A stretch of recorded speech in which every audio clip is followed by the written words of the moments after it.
Chapter 12. The Coffin. My palms were wet by the time the garage door opened. The only thing more intimidating than Logan being angry was when he said nothing, and he wouldn't even look at me when he opened the car door for me. I glanced around the room as he hovered over my back and guided me to the kitchen door. Alongside their collection of motorcycles and four-wheelers was my car and some plastic buckets. A pang of guilt turned my stomach as I realized they had spent the whole day doing something nice for me. It wasn't often someone did something for me that wasn't paid to. To my surprise, my brother was sitting on the sofa watching television and drinking a beer when I came in. Well, it looks like the whole wet blanket patrol is assembled now. I sank onto the couch beside him and crossed my feet on the coffee table. Why are you here? Wiping his hands on a napkin, he jerked his eyes back at me. Well, I was playing cards and eating pizza until they picked you up. And I'll be staying tomorrow night because I can't see the bride before the wedding. He brought his beer bottle to his lips, smiling because he knew how annoyed I was. Looks like we're roomies again. Lifted my skirt so he could take a better look at the road rash on my backside, he whistled. My mouth got me in trouble more often than not, and it wasn't the first time I'd come home with a battle scar. How was the club? My hand flung out at the twins. It was great until these two showed up. Scratching my head, I sighed and shrugged.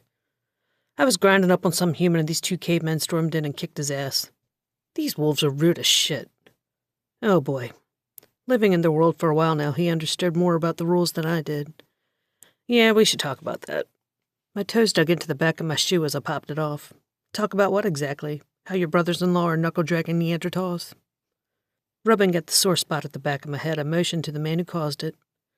I'm surprised he didn't whack me over the head with a club and throw me over his shoulder. With his back pressed against the wall and his arms crossing his chest, Logan finally spoke to me. If I catch you with another man, you best believe I will. Tossing up his hands, Teddy cleared his throat. Sugar, these boys are under the impression they're your mates.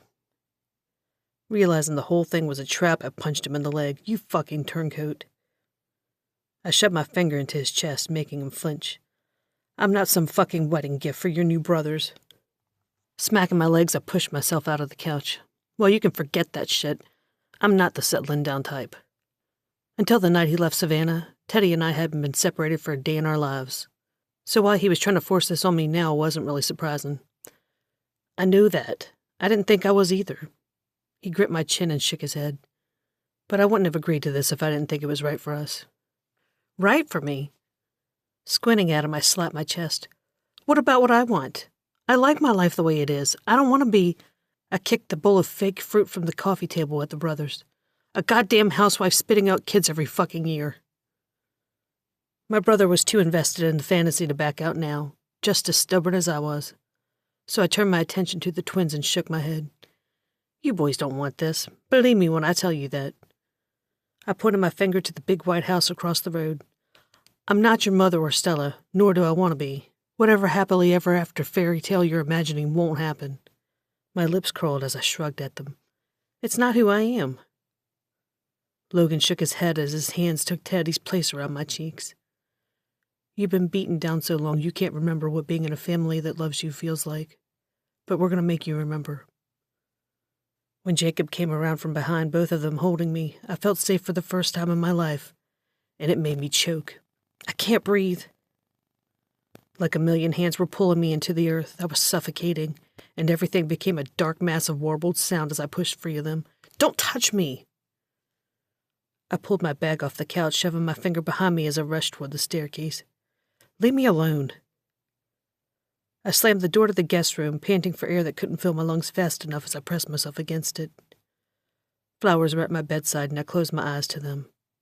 This was like a coffin I was trying to claw my way out of, but everyone was only kicking dirt down on me to snuff out the real me. The creaks on the stairs got louder until they stopped on the other side of my door. I didn't need to smell the chocolate-laced air roll in from underneath to know he was standing there. He was always there. The soft purr of his throaty voice spread out across the wooden slab, always searching for me wherever I went. I'm here, Tess. I'm not going anywhere, and neither are you. Thank you for listening. If you'd like to continue the story, you can find the next chapter right here on the channel. Don't forget to subscribe so you don't miss the next installment. And if you enjoyed the story, leaving a like or a comment really helps the channel grow. If you'd like to support the book directly, you can also leave a review on Amazon.